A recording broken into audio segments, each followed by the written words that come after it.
नमस्कार दोस्तों, स्वागत है आपका मेरे चैनल एएलपी रवि चौहान में। दोस्तों 11 सितंबर 2023 को एक खबर छप के आती है दैनिक भास्कर के एक आर्टिकल के द्वारा, जिसमें केंद्रीय स्तर पर बच्चे जो गवर्नमेंट जॉब की तैयारी कर रहे हैं उनके लिए एक बहुत ही बड़े बदलाव की घोषणा कर दी जाती है। अब बच्चों के मन में जो कंपटीशन कर रहे हैं कुछ प्रकार के सवाल आते हैं। ये सीईटी क्या चीज है, एनआरए है तो एनआरए क्या है, ये कैसे कैसे अपना काम करेगी। अब क्या रेलवे, एसएससी और बैंक अपने एग्जाम कंडक्ट नहीं करा पाएगी या आगे वो काम नहीं करेगी, और ये प्रयास जो कि गवर्नमेंट ने किया है ये कितना अच्छा साबित होगा।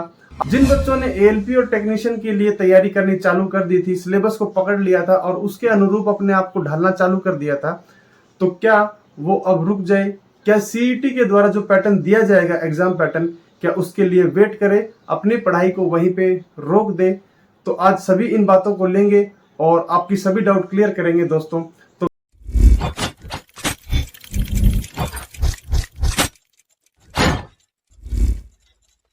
दोस्तों जितने भी एग्जाम सेंट्रल लेवल पे कंडक्ट कराए जाते हैं वो ज्यादातर एसएससी, रेलवे और बैंकिंग के द्वारा कंडक्ट करती है। जैसे एसएससी करती है एसएससी सीजीएल को, सीएचएसएल को, एसएससी एसआई को, एसएससी जीडी को, एसएससी जेई को, स्टेनोग्राफर को और एमटीएस को। इस तरह से रेलवे करती है ग्रुप डी और ग्रुप सी की वैकेंसीज को, और बैंक है वो आपका आईबीपीएस के द्वारा पीओ और क्लर्क की वैकेंसीज को कंडक्ट कराता है। पर दोस्तों ऐसी बहुत सारी 50 एजेंसीज हैं जो हर साल अपनी वैकेंसीज को निकालती हैं और उनको कंडक्ट कराती हैं। जिसको कंडक्ट कराने के लिए बच्चे को क्या करना पड़ता है, बच्चे को उस नोटिफिकेशन के लिए बार बार उसको देखना पड़ता है, उसकी सर्च में रखना पड़ता है, फिर उस फॉर्म को बार बार भरना पड़ता है। भरने के बाद उस एग्जाम के लिए जो उसका पर्टिकुलर सिलेबस है उसके लिए उसको एग्जाम देने जाना पड़ता है, फिर उसका वेट करना पड़ता है, और जिसमें एक लंबा समय लग जाता है। तो गवर्नमेंट ने जो ये मुहिम चलाई है, मेरी तरफ से ये मुहिम अच्छी है, पर उसके लिए वैकेंसी भी लानी बहुत जरूरी है। गवर्नमेंट क्या चाहती है कि ज्यादा एग्जाम कंडक्ट ना करा के, ज्यादा समय बच्चों का ना लेके, उनके लिए केवल एक कॉमन टेस्ट रख दिया जाए जो कि एक एलिजिबिलिटी टेस्ट है। मतलब एक आप कह सकते हो फिल्ट्रेशन टेस्ट, एलिमिनेशन टेस्ट, या एक विंडो कह सकते हो आगे बढ़ने की, एक ऐसी खिड़की जिससे आप अगले स्टेप तक जा सकते हो। तो ये उन्होंने रखी है ताकि बच्चों को ज्यादा फॉर्म ना भरने पड़े, ज्यादा एग्जाम ना देने पड़े, केवल वो एक एग्जाम दे और जो कि 3 साल तक उसका स्कोर कार्ड वैलिड रहेगा। ये एग्जाम साल में 2 बार जैसे कि सीडीएस और एफकेट वगैरह कंडक्ट कराते हैं, मई और जून और सितंबर अगस्त में, एक साल में 2 बार कंडक्ट कराया जाएगा, और जिससे बच्चों को भी सुविधा होगी, गवर्नमेंट को भी सुविधा होगी। बच्चों को बार बार एग्जाम देने की जरूरत नहीं पड़ेगी। एक बार अपने लेवल को उन्होंने फिक्स कर लिया, एक बार उन्होंने देख लिया कि हाँ ये सिलेबस है, उस लेवल के उस स्तर तक वो पहुंच गए हैं, तो फिर उनको दिक्कत ही नहीं आएगी। तो दोस्तों देखिए, जैसे कि एसएससी, रेलवे और बैंकिंग, अभी इन 3 सेक्टर्स को इसके अंदर इंक्लूड किया गया है कि क्योंकि इन तीनों का जो प्रीलिम्स होता है उसके बाद मेन होता है, सभी में ऐसा ही है। तो इन तीनों का प्रीलिम्स जो है वो बिल्कुल थोड़ा थोड़ा कॉमन है, बस रेलवे के अंदर इंग्लिश नहीं आती है और इनके अंदर इंग्लिश भी आती है। तो उस लेवल को सेट कर दिया जाएगा कि इनका एक प्रीलिम्स ले लिया जाए, ना कि अलग अलग। उससे आपको भी सुविधा रहेगी, बार बार फॉर्म नहीं भरना पड़ेगा, और गवर्नमेंट को तो सुविधा है ही है कि उनको बार बार चेकिंग करना, बार बार ऑर्गेनाइज कराना, बार बार सेंटर्स अलॉट करना, डिजिटली करना, तो वो दिक्कतें सबको नहीं आएंगी, आपको भी नहीं आएगी, तो अच्छा रहेगा।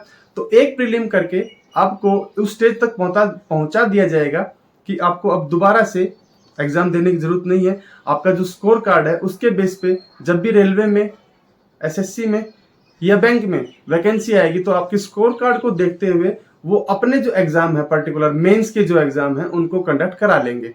अब बात करते हैं कि जो बच्चे एएलपी और टेक्नीशियन की तैयारी कर रहे थे, उनको हम बता रहे थे कि सीबीटी 2 में जो है बेसिक एंड साइंस इंजीनियरिंग आता है, ठीक है, ट्रेड टेस्ट होता है, तो क्या अब वो नहीं होगा? तो ऐसा नहीं है दोस्तों। जैसा कि प्रीलिम्स है, सीबीटी 1 है, वो आपको देना है एज ए सीईटी। सीईटी देने के बाद आप क्वालिफाई हो जाएंगे। जैसे ही रेलवे में एएलपी और टेक्नीशियन की वैकेंसी आएगी तो वैकेंसी निकाल लेंगे, और उस प्रीलिम्स में स्कोर कार्ड के अनुसार आपको कॉल की जाएगी, या वो आपको कॉल करेंगे, या आप उसको फॉर्म को भर सकते हैं। फिर आपके लिए वो मेंस का एग्जाम कंडक्ट करा देंगे, जिसमें आपको यही पूछा जाएगा जो आप अभी पढ़ रहे हैं। तो मैं यही कहना चाहूंगा कि जो अभी अपनी एएलपी और टेक्नीशियन की तैयारी में जोरदार तरीके से जुटे हुए हैं, वो अभी अपने इस सीईटी के चक्कर में अपनी पढ़ाई को विराम ना लगाएं, लगातार उसी जुझारू रूप से आगे बढ़ते रहें। जो भी चीज है वो क्लैरिफाई हो जाएगी, पर एएलपी और सीबीटी के लिए जो सिलेक्शन प्रोसीजर है जो वो यही रहने वाला है। थोड़ा बहुत बदलाव जो होगा वो होगा आपके सीबीटी 1 जो कि सीईटी कहलाएगा, क्योंकि अभी हमें क्या करना है, बैंकिंग के लेवल को, रेलवे के लेवल को और एसएससी के लेवल को, तीनों को मैच कराना है। उसके हिसाब से सभी बच्चों का एक एग्जाम करना है। तो वो उस एग्जाम में थोड़ा बहुत जो एग्जाम पैटर्न हो सकता है वो चेंज करके सभी के लिए कॉमन करने की कोशिश की जाएगी, उसको एक लेवल पे लाने की कोशिश की जाएगी। और अभी इसके और पन्ने खुलने बाकी हैं, तो आप अपनी पढ़ाई पे इसके ऊपर प्रभाव ना होने दें। और दूसरी बात मैं आपको बता दूं कि ये जो एनआरए है, नेशनल रिक्रूटमेंट एजेंसी है, इसका जो गठन हुआ था वो दिसंबर 2020 में ही हो चुका था दोस्तों।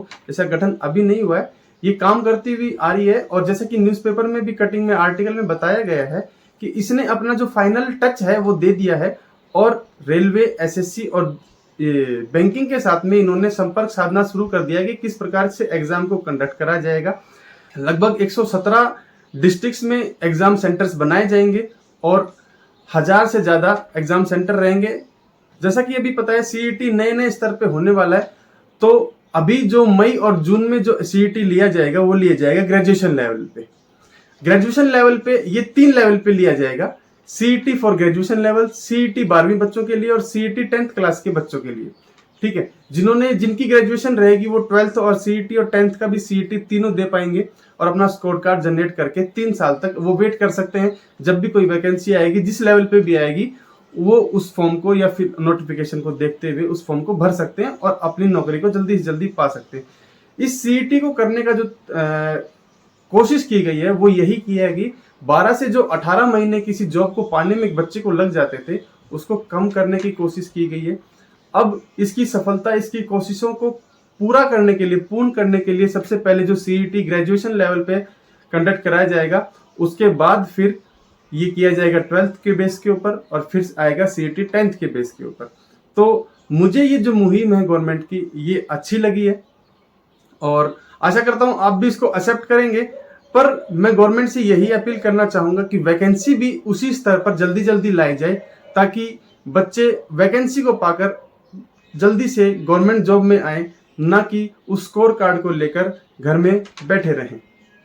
और दोस्तों गवर्नमेंट का जो प्लान है वो फिलहाल अभी सेंट्रल लेवल पर है, उसके बाद में इसको लागू करके वो अपने, अभी तो इन्होंने बताया है कि अगर स्टेट गवर्नमेंट की इच्छा अनुसार अगर वो चाहते हैं तो सीईटी के स्कोर कार्ड से भी वो अपने प्रीलिम्स ना कराकर, जो बहुत सारे स्टेट गवर्नमेंट में एग्जाम्स होते हैं उनको ना कराकर, वो सीधा इसके स्कोर कार्ड के बेस पे ही बच्चों को मेंस के लिए, एग्जाम के लिए बुला सकते हैं। और इन्होंने भी ऑफर भी किया है कि अगर प्राइवेट जो सेक्टर है वो भी चाहे तो इस स्कोर कार्ड के बेस पर आपको प्राइवेट सेक्टर में ऑफर की जा सकती हैं जॉब्स, अगर वो चाहे तो। अभी उनके लिए मैंडेटरी नहीं किया गया है, अगर वो चाहे तो ऐसा कर सकते हैं। तो दोस्तों ये आने वाले समय में एक बहुत ही बड़ा बदलाव है जो बच्चे कंपटीशन कर रहे हैं। तो आप अपनी तैयारी को एकजुट कर दीजिए, क्योंकि अब बड़े स्तर पर कंपटीशन में आपको भाग लेना होगा और वहां से आपको निकल कर आना होगा। एक स्तर तक अगर आपने तैयारी की है तो आप जरूर पार पाएंगे, और एक बार आपने कर दिया तो आप 3 साल तक वैलिड हैं। हाँ, अगर आपने एक बार कर दिया तो ऐसा नहीं कि आप दोबारा पेपर नहीं दे पाएंगे। अगले साल, उसी साल में जो दूसरी बार पेपर होगा उसमें आप अपना एग्जाम दे सकते हैं और अपने स्कोर कार्ड को और ज्यादा इंप्रूव कर सकते हैं। अब दोस्तों मैं अपने दृष्टिकोण से बता दूं कि इसमें मुझे कौन कौन सी बातें अच्छी लगी हैं। वो एक तो पहली ये है, हमें अलग अलग एग्जाम के लिए देखना नहीं पड़ेगा।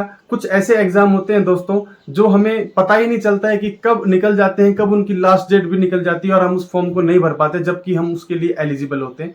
तो बहुत सारे एग्जाम उसके अंदर कंसिडर हो जाएंगे। आपको बस एक सीईटी देना है, आप क्वालिफाई कर जाएंगे और फिर अपना देखते रहिए।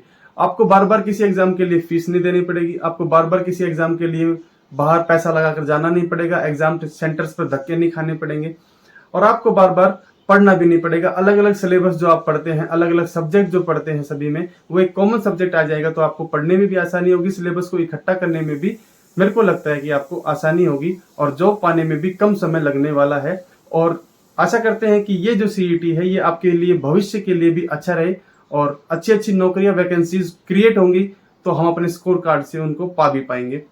तो दोस्तों ये था पूरा सीईटी के बारे में। अगर आपको कुछ और कोई क्वेश्चन मन में है, तो सवाल है, तो आप कमेंट में जरूर कर सकते हैं। तो आशा करता हूँ आपको वीडियो अच्छी लगेगी। अगर आप ALP टेक्नीशियन और ग्रुप डी रेलवे किसी प्रकार की भी कंपटीशन की तैयारी कर रहे हैं, तो हमारे चैनल के साथ आप जुड़ जाइए, सब्सक्राइब कर लीजिए, शेयर कर लीजिए। इसी के साथ मिलेंगे आपसे नेक्स्ट वीडियो में। जय हिंद, जय भारत।